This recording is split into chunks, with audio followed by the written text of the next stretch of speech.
Aquí vemos algunos planos que se analizan a lo largo de estos módulos en la parte de tanques y silo de cimentaciones. Aquí está el caso de la cimentación excéntrica, típico en estas plantas de alimentos, a pesar de que todas las medidas de seguridad y todas las normativas hablan de unas separaciones mínimas. Los dueños de estas plantas de alimentos hacen caso omiso la mayoría de las veces a estas cosas y quieren jugar con sus zapatas excéntricas. Y bueno, ¿por qué? Porque quieren colocar la mayor cantidad de silos posible y que toda la batería de silos quede bien densa, bien condensada. Y bueno, eso trae como consecuencia el que la tensión de los silos de al lado pueda afectar un poco a la zapata contigua y viceversa. Y también el tema de hacerlas excéntricas implica una variación en las tensiones sobre el terreno. Ya no esto es una zapata donde la tensión se produce de manera uniforme, sino vamos a tener más tensión en este lado que este lado y debe ser tomado en cuenta en el análisis. Hay otras estructuras subterráneas que siempre están en este tipo de instalaciones de alimentos, que son los túneles de descarga, los túneles subterráneos, donde el componente geotécnico juega un papel bien importante. Aquí visualizamos uno, tuvimos la oportunidad de desarrollar y la constructora Camisen nos facilitó la información de todo el proceso constructivo que se utilizó en el proyecto.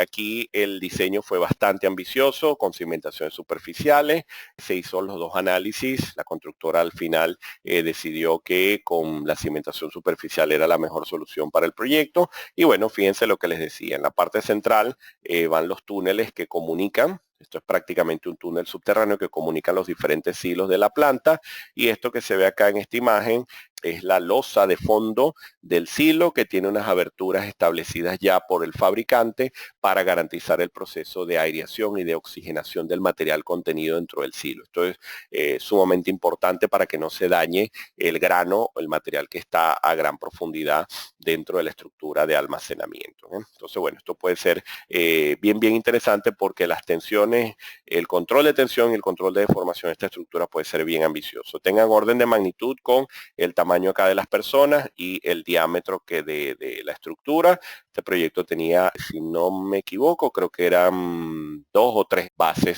de este tipo. Un proyecto bastante interesante. Y bueno, como les decía, este caso de estudio lo analizamos también, lo revisamos, vemos las opciones que se utilizaron, cómo se hizo, cómo se atendió.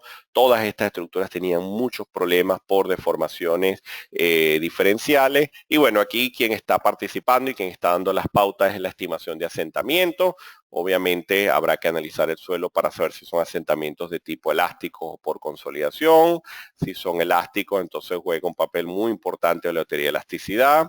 Siempre partimos del concepto clásico de la formulación de asentamiento elástico basado en el módulo de elasticidad y en el coeficiente de Poisson, pero como les decía, en el caso de tanque me ha funcionado en la práctica muy bien el método de Main y Poulos. Esto de Main y Poulos es un método que toma en cuenta la rigidez de la cimentación, la profundidad del empotramiento, el incremento del módulo de elasticidad con la profundidad, como se observa acá en el diagrama, y la ubicación de los estratos rígidos a una profundidad determinada.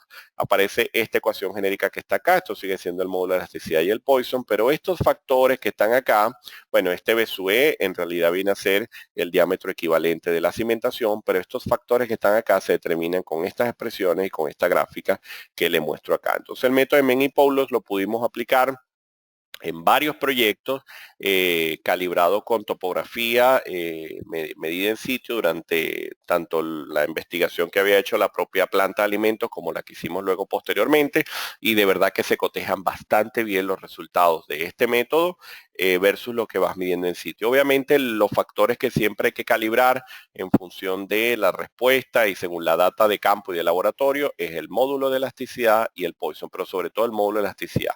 En realidad estas ecuaciones no son tan sensibles a la variación de Poisson, pero sí son muy sensibles a la variación del módulo de elasticidad. Un error en el módulo de elasticidad de 20%, de 15%, se traduce en grandes diferencias sobre el asentamiento. Entonces este es un valor que hay que tenerle mucho cuidado, muy en cuenta que hacer el análisis geotécnico adecuado para que no sea un valor asumido que sale de una tabla y que los resultados esperados no tengan nada que ver con lo que se está observando en sitio. Los métodos que están incorporados tanto dentro del API 650 como los que recomiendan ciertos autores especialistas del comportamiento de tanques y silos permiten incluso en función de las deformaciones radiales, las deformaciones que se generan en la periferia del tanque o del silo de almacenamiento, determinar cómo se modifica, cómo el desplazamiento radial de la chapa del silo. Entonces es interesante, aquí trabajamos con la curva de ajuste del seno, del coseno, y es interesante ver cómo en función de cada uno de estos puntos que medíamos, teníamos una tendencia de cómo se deformaría la chapa y esto coincidía perfectamente bien con los resultados que se observaban en sitio. Entonces, a partir de esto logramos ya terminar de calibrar la respuesta con la data de campo para poder emitir las soluciones al propietario.